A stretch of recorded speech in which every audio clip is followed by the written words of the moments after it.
போர் நடைபெற்றுக் கொண்டிருந்த காலத்திலும் சரி, அதற்கு பின்னரும் சரி, ஊடகவியலாளர்களுக்கு எதிரான அடக்குமுறைகள், குறிப்பாக ஜனாதிபதியாக இருந்த மஹிந்த ராஜபக்ச காலத்தில் தொடங்கிய விடயங்கள் இன்றைக்கு தென்னிலங்கையிலே ஒரு சில சிங்கள ஊடகவியலாளர்களுடைய விடயங்களை துலக்குபவர்கள் தமிழ் ஊடகவியலாளர்கள் படுகொலை சம்பந்தமாக எந்த விதமான விசாரணைகளிலும் முன்னேற்றங்கள் ஏற்படவில்லை.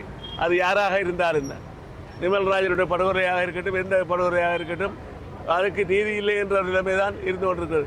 வடக்கு கிழக்கு பூராகவும் பலருடைய படுகொலைகள் நடைபெற்றன.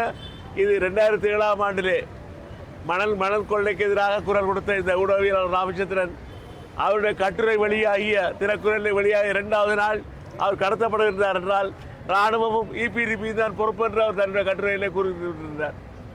அது மாத்திரமல்ல, அவரை அதன் பின்னர் அந்த முகாமிலே தடுத்து வைக்கப்பட்டிருந்த பொழுது பல இராணுவத்தினருடைய தொலைபேசி மூலம் அவர் பேசியிருக்கிறார். வீட்டுக்கு கடத்தப்பட்டதுக்கான ஆதாரங்கள், சாட்சியங்கள் ஒவ்வொன்றாக தந்தையார், தாயார் என்று இறந்து கொண்டிருக்கக்கூடிய நேரத்தில் ஒரு கிராம சபை உத்தியோகத்தர் கூட சொல்லியிருக்கார், நான் அவரை பார்த்தேன் என்று.